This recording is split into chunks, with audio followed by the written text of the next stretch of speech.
அன்புக்குரியவர்களே, இன்று அன்னையாம் திருச்சபை மேக்சிமிலியன் மரியே கோல்பே என்ற ஒரு புனிதருடைய விழாவை சிறப்பிக்கின்றது. இப்புனிதருடைய வாழ்வை நாம் பார்க்கின்ற போது எல்லோருக்கும் இந்த காலகட்டத்திலும் அவர் ஒரு சிறந்த முன்மாதிரியாக இருப்பதை திருச்சபை விளக்கி சொல்கிறது. அவர் தன்னுடைய வாழ்வை ஆரம்பிக்கின்ற போது ஒரு ஏழ்மை குடும்பத்திலே அவர் பிறக்கின்றார், போலந்து நாட்டிலே. அவை சின்ன பிராயத்திலிருந்து அன்னையின் மீது அளவு கடந்த பக்தி கொண்டவராக இருந்ததனால் ஒரு முறை அன்னை அவளுக்கு காட்சி தருகின்றார். காட்சி தந்து 2 அந்த கிரீடத்தை அவருக்கு காட்டுகின்றார். ஒன்று வெள்ளை கிரீடம், ஒன்று இரத்த கலரிலே இருக்கின்ற ஒரு கிரீடத்தை காட்டுகின்ற போது, எது உனக்கு வேண்டும்? வெள்ளை நிறம் ஒரு சமாதானத்தை, மகிழ்ச்சியை குறிக்கும். அங்கே சிகப்பு நிறம் என்பது வேத சாட்சியத்தை குறிக்கும் என்று சொன்னபோது அவர் அருமையாக பதில் சொன்னார், 2ஐயும் எனக்கு தாருங்கள் என்று அவர் சொன்னார். அன்றிலிருந்து அவர் அன்னையின் மீது அளவு கடந்த பக்தி கொண்டவராக இருந்தார். பல பிரான்சிஸ்கன் சபையிலே சேர்ந்து குருவாக மாறுகின்றார். ஜப்பான் போன்ற நாட்டிற்கு சென்று மறைப்போதகம் செய்கின்றார். பிறகு கதை கட்டத்தில் தன்னுடைய நாட்டிற்கே, போலந்திற்கே வருகின்ற போதுதான் அங்கே ஹிட்லருடைய அந்த அராஜகம் நடந்து கொண்டிருந்த நேரம், யூதர்களெல்லாம் கொன்று குவித்த அந்த நேரம், யூதர்களுக்கு அவர் ஒரு கன்சர்னாக அவர்கள் மீது ஒரு அக்கறை கொண்டு வாழ்ந்த அந்த சமயத்தில் அவர் சிறையில் பிடித்து போடப்பட்டார். ஆகவே மீண்டுமாக அவர் அந்த சிறையிலிருந்து விடுதலை கொடுக்கப்பட்ட பிறகு மீண்டும் ஒரு முறை அந்த சித்திரவதை சிறையிலே சென்று அவர் அடைக்கப்பட்டார். அங்குதான் அவர் தன்னுடைய நண்பர்களை சந்திக்கின்றார். அதிலே திடீரென்று ஒரு 10 பேருக்கு மரண தண்டனை கொடுக்கின்றார்கள். அதை தப்பித்து செல்ல இருந்த கைதிக்கு அவர் உறுதுணையாக இருந்தார்கள் என்பதற்காக அந்த முகாமிலே இருக்கின்ற ஒரு 10 பேருக்கு அங்கே மரண தண்டனை கொடுத்த போது அதில் ஒருவர் இரவு முழுதும் அழுது கொண்டிருக்கிறார். தன்னுடைய மனைவியும் மக்களையும் விட்டுவிட்டு போகிறேனே என்ற ஒரு எண்ணத்தில் அங்கே அழுது கொண்டிருப்பதை பார்த்த மேக்சிமிலியன் கோல்பே அங்கே இருக்கின்ற அந்த கைதியை அடுத்த நாள் நிச்சயமாக மரண தண்டனை அவர் கிடைத்துவிடும், உயிர் போய்விடும் என்ற ஒரு எண்ணத்தில் கதறிய அவருக்காக தன்னுடைய உயிரை கொடுக்க முன்வருகின்றார். அவருக்கு பதிலாக என்னை பிணையமாக வைத்துக் கொள்ளுங்கள், பிணை கைதியாக வைத்துக்கொண்டு அவரை விடுதலை செய்யுங்கள் என்று தன்னுடைய கோரிக்கைகளை கொடுத்த போது அவர்கள் அதை ஏற்றுக்கொள்கிறார்கள். பிறகு அந்த 10 பேரில் இவரும் ஒருவராக மரண தண்டனை ஏற்றுக்கொள்கிறார் என்பதை பார்க்கிறோம்.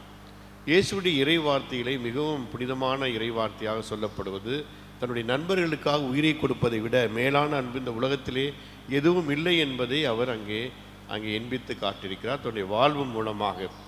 அதுதான் அவருடைய அந்த புனிதத்துவத்திலே நண்பர்களுடைய ஃப்ரெண்ட்ஷிப் என்பது எவ்வளவு முக்கியம், அவர்களுக்காக நாம் எவ்வளவு தூரம் நாம் உதவ வேண்டும் என்பதை சொல்லும்போது பல நேரங்களில் அந்த ஃப்ரெண்ட்ஷிப் பல துரோகங்களை கொடுக்கின்ற எண்ணங்களையும் கொடுப்பதை பார்க்கிறோம். அவை நண்பர்களுக்கு உயிரை கொடுக்காவிட்டாலும் உயிரை எடுக்காமலாவது நாம் நம்முடைய வார்த்தைகளாலும் சொல்லாலும் நாம் இருக்க வேண்டும். ஆகவே ஃப்ரெண்ட்ஷிப் இந்த காலகட்டத்தில் ரொம்ப முக்கியமானது. ஒரு மனிதன் வளர்வதற்கு தன்னுடைய குடும்பம் முக்கியம்தான், அதைவிட தன்னுடைய எண்ணங்களையும் ஏக்கங்களையும் எடுத்து சொல்வதற்கு கண்டிப்பாக நண்பர்கள் தேவை. அக்யூர் மோர் அண்ட் மோர் ஃப்ரெண்ட்ஸ் என்று சொல்வார்கள்.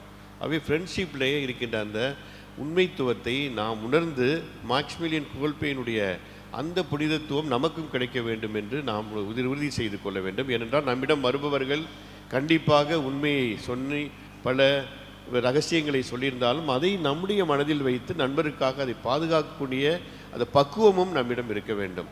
அதுதான் மேக்சிமிலியன் கோல்பே நமக்கு இன்று ஒரு உதாரண புருஷராக இன்றும் நமக்கு திருச்சபையில் இருந்து வருகிறார். அவை அவருடைய விழாவை நாம் கொண்டாடின்ற நாளிலே அவர் மறைசாட்சியாக தன்னுடைய உயிரையும் நண்பருக்காக கொடுக்க வந்த இந்த அற்புதமான நாளை நாம் நினைவு கூறுகிறோம். அடுத்ததாக நற்செய்தியிலே திருமண வாழ்வை பற்றி ஆண்டவர் இயேசு சொல்லுகிறார். அவை மோசே காலத்தில் கூட மனமுறிவு இருந்தது, ஏன் நீ மனமுறிவை இல்லை என்று சொல்லுகிறீர்கள் என்பது போல் கேட்கிறார்கள். மனமுறிவு என்பது எந்த காலகட்டத்திலும் இல்லவே இல்லை. ஒன்று திருமணம் முடிந்து விட்டால் அது யாராலும் அது அழிக்க முடியாது. எப்படி குருக்கள் குருவான பிறகு அந்த முத்திரையை யாராலும் அழிக்க முடியாதோ அதேபோல் திருமண உறவும் யாராலும் அழிக்க முடியாது என்பதை தெல்ல தெளிவாக சொல்கிறார். திருமணம் முடிப்பதற்கு முன்பாக அவர் இம்பார்ட்டண்ட்டாக இருந்திருக்கலாம். அவை திருமணம் ஆகின பிறகுதான் மறைத்திருந்தால் கண்டிப்பாக மனமுறிவு உண்டு. அவை அவர்கள் துரோகம் செய்கின்ற போது மனமுறிவு கண்டிப்பாக உண்டுதான். அதே போல் இந்த காரணம் இல்லாமல் மற்றபடி அந்த வரதட்சணைக்காகவோ அல்லது வேறு காரணங்களுக்காக கண்டிப்பாக மனமுறிவு என்பது திருச்சபையில் இல்லை என்பதை தெல்ல தெளிவாக ஆண்டவர் இயேசு கிறிஸ்து நமக்கு எடுத்து சொல்கிறார். குடும்ப வாழ்க்கை என்று சொல்லும்போது பல சச்சரவுகள், சண்டைகள் வரத்தான் செய்யும். அதையெல்லாம் ஒரு பொருட்டாக எடுத்துக்கொண்டு குடும்ப வாழ்வை விட்டு விலகுவது என்பது இப்பொழுது சர்வ சாதாரணமாகிவிட்டது. அது இறைவனால் நிச்சயிக்கப்பட்டது, இறைவனால் அது பாதுகாக்கப்பட்டது, முத்திரை இடப்பட்டது. அப்படிப்பட்ட இறை முத்திரையை உடைப்பவர்களாக நாம் ஒருபோதும் இருந்துவிடக்கூடாது. ஆகவே கடவுள் இணைத்ததன் மனிதனாரோ மாமியாரினாலோ பிரிக்கக்கூடாது என்று அவர் சொல்வார்கள்.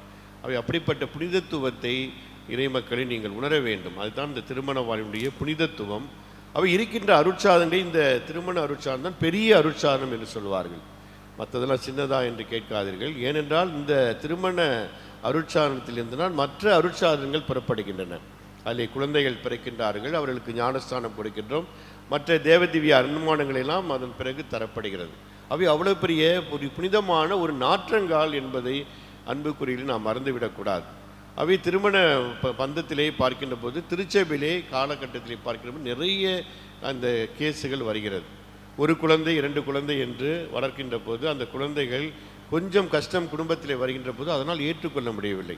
அதுக்கு அந்த பெற்றோர்களுக்கு உணர்ந்து போகிறார்கள். என்னுடைய குழந்தையை நான் வேலை கொடுக்காமல் வளர்த்து வந்தேன், அந்த புகுந்த வீட்டிற்கு போய் அந்த குழந்தை வேலை செய்கிறது, அங்கே துணி துவைக்கிறது, பாத்திரம் துவைக்கிறது என்றெல்லாம் சொல்லி பெற்றோர்களே தன்னுடைய குழந்தைகளுக்கு முட்டுக்கட்டை போடுகின்ற குடும்பங்களை எல்லாம் நாங்கள் பார்க்கிறோம். அவை அருமையானவர்களே, குழந்தைகள் என்று சொல்லும்போது, குடும்பம் என்று சொல்லும்போது அது குடும்பம் அவர்களுக்கு தனி குடும்பமாக மாறிவிட்டது என்பதை பெற்றோர்கள் முதல்லே உணர வேண்டும். நிறைய பெண்கள் அந்த விளக்கு கேட்டு வருவதற்கு முதல் காரணம் யாருவாக இருப்பான்னா அவங்களுடைய பெற்றோர்கள் தான். கண்ணை கசக்கி வந்து விட்டாலே அவர்களால் தாங்க முடியாது. என் குழந்தை கண்ணை கசக்கிட்டு வந்து விட்டால் அங்கே மாமியார் கொடுமை அதிகமாக இருக்கிறது போல என்று சொல்லி மனமுறிவுக்கு முதல் காரணமாக இருப்பவர்களே இன்றைய காலகட்டத்திலே பெற்றோர்களாக இருக்கிறார். அப்படிப்பட்ட பெற்றோர்களாக நாம் ஒருபோதும் இருந்துவிடக்கூடாது. உன் குழந்தை வீட்டில் வேலை செய்யாமல் இருந்திருக்கலாம், அல்லது அதை பொத்தி பாதுகாத்து இருந்திருப்பீர்கள். அதெல்லாம் விட்டுவிட்டு ஒரு குடும்பம் என்று அமைந்து விட்டால் அவர்களாகவே சரி செய்து கொள்ள வேண்டும், அவர்களாகவே அதை பார்த்து கொள்ள வேண்டும் என்ற ஒரு எண்ணத்தை அவர்களுக்கு விதைக்க வேண்டும். பாசத்தையும் அன்பையும் நாம் மனதிலே வைத்துக்கொண்டு அந்த குடும்பத்தை வளர்வதற்கு நாம் அதை தடை செய்வதற்கு ஒரு கருவியாக நாம் ஒருபோது இருந்துவிடக்கூடாது. அவை அருமையான இறை மக்களை, இந்த திருமண பந்தத்திலே இயேசு தெல்ல தெளிவாக நமக்கு எடுத்து சொல்கிறார். அவை கடவுள் இணைத்த அந்த பிரமாணிக்கமான அந்த அருட்சாதனத்தை என்று ஒருபோதும் பிரித்து விடக்கூடாது. அது இறப்பு ஒன்றுதான் அவர்களை பிரிக்குமே உடைய, மற்றபடி அவர்களை எந்த காரணத்தினாலும் அவர்கள் பிரிந்து விடக்கூடாது என்று சொல்வார்கள். நிறைய பேர் வருவார்கள், எனக்கும் கணவருக்கும் நிறைய நாட்கள் குழந்தை பிறக்கவில்லை, ஆகவே நாங்கள் மனமுறிவு செய்து கொள்ளலாமா என்றெல்லாம் கேட்பார்கள். அதையும் இல்லை என்று தான் திருச்சபை சொல்கிறது. அதுக்கும் அவர்கள் மன நிறைவோடு குழந்தையை தத்து எடுத்து கொள்ளலாம் என்று திருச்சபை நமக்கு ஆலோசனை வழங்குகிறது. அதை விட்டுவிட்டு எனக்கு குழந்தை இல்லை, எனக்கு அது இல்லை, இது இல்லை என்று சொல்லி அந்த அன்புறவை ஒருபோது கொச்சைப்படுத்தி விடக்கூடாது. அவை குழந்தை இல்லை என்றால் என்ன, மற்ற குழந்தைகளை தத்தெடுப்பதற்கு ஏன் நாம் தயங்குகிறோம் என்பது இந்த காலகட்டத்தில் நமக்கு தெரியவில்லை. அவை அன்புக்குரிய இதை இந்த நாளிலே திருமணமான தம்பதிகள் இந்த நாளில் உணர வேண்டும். ஆண்டவருக்கு முன்னிலையிலே நீங்கள் அதை உணர்ந்து பாதுகாக்க வேண்டும்.